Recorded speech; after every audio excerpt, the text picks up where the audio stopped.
Okay, here's our graph of g. It is the derivative of f, so we are looking at the derivative. That's what it says. The graph of the continuous function g, the derivative of function f is shown above. The function g is piecewise linear from -5 to 3, and then it is this representation of g of x for 3 to 6. Okay, if f of 1 equals 3, what is the value of f of -5?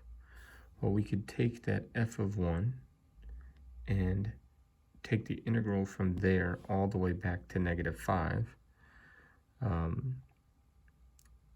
and add our 3 to that. Okay, so that's going this direction.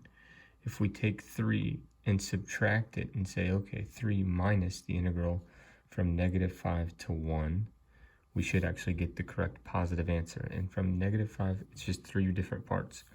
From -5 to -2, literally you could shade in these boxes, but it's a 3 by 3, that's 9. From -2 to -1, that's a little triangle, which is height of 3, so 3 divided by 2, because it's 3 times 1. Okay, 3 times 1 divided by 2, it's just 3 halves. This is 0, so now we just only need this triangle right here, which is a 1 by 2. 1 times 2 divided by 2 is just 1, so it should be, technically it's -9, -3 halves, and positive 1, and then we're putting our 3 to that. So that's how we take that integral. Okay, evaluate 1 to 6, the integral from 1 to 6 of g of x. So 1 to 6 right here, 1 to 6. Well, we just need to break it into 2 parts because we know from 1 to 3 is just this 4 by 4. It should end up just being 4.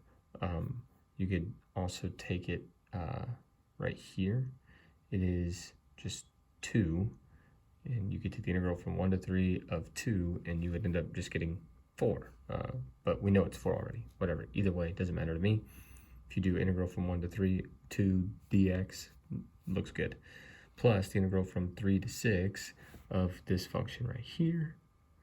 And then we take that integral and we solve it. Letter C.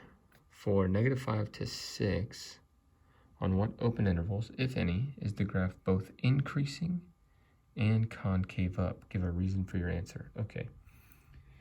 Increasing and concave up tell me that the graph has to be, the first derivative of the graph has to be greater than 0 and increasing.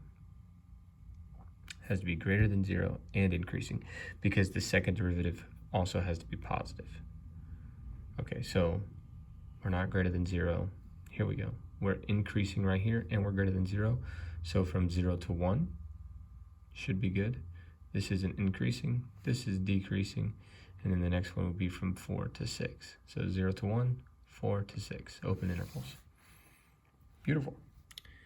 D, find the x-coordinate of each point of inflection of the graph of f. Give a reason for your answer. Okay, point of inflection is where this function goes from increasing to decreasing or decreasing to increasing. So we're flat, then we're increasing, we're flat. So no. Then we're increasing, we're flat. No. Then we're decreasing, then we're increasing. Okay, so this is the only spot that it goes either increasing to decreasing or decreasing to increasing. And at that point is 4. So the only point of inflection on this graph is 4, because it goes from decreasing to increasing.